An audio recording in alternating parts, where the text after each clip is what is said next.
we can confirm that the fire was actually started from a lightning strike.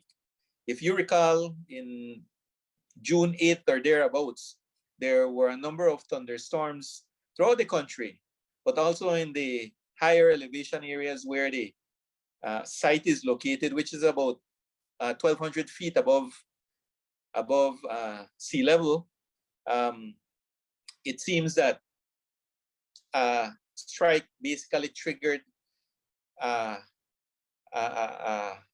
the debris to actually smolder. Over the weekend, a team of 12 personnel from the Geology and the Petroleum Department and the Forest Department, joined by residents from the area, took the daunting trek to the site, crossing the Saboon River and taking the 500 feet elevation of the mountain range. Several tests were carried out, confirming that there was no volcanic activity. The Geology and Petroleum Department did all the tests that it needed to do. One, in terms of testing for hydrogen sulfide, looking for radiation, and as well looking at the ground floor for any volcanic activity, looking for any molten rocks or lava, as we would call it.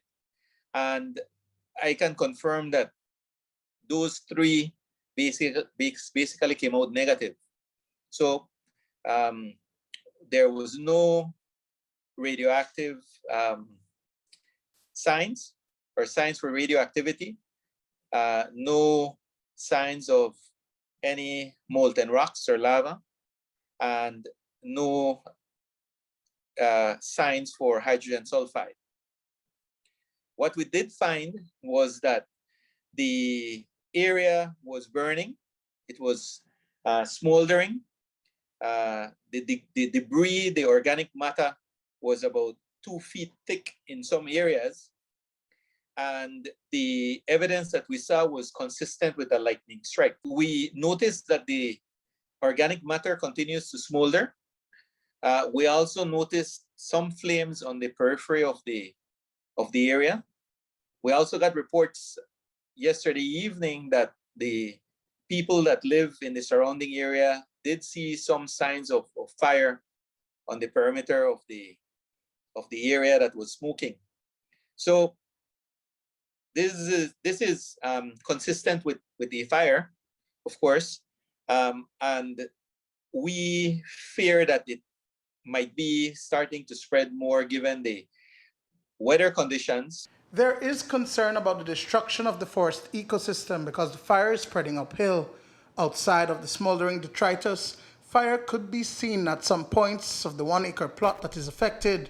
Chief Forest Officer Wilbur Sabita says that for now, they will allow nature to take its course during the next few days.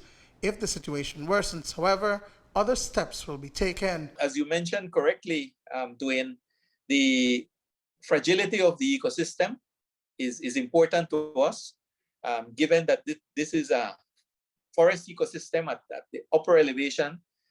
If left unattended, the fire will obviously burn everything in its path. And when the rain comes, we may have some erosion taking place. And we did witness erosion taking place in some areas that had already been burnt because of the rain that had passed through over the last week and a half. So as we move forward, one, we need to continue monitoring the situation. Secondly, if we see that the fire intensifies in terms of higher flames, and of course in terms of the rate of spread, because we already know definitively what is the area that we measured when we last went up there, then we will need to go into plan A, which is going out there and trying to put out the fire mechanically with our own manpower. Or secondly, if that is something that is too high risk, then we'll need to consider the other option, which is the use of helicopters to douse the area that is burning with water. Duane Moody for News 5.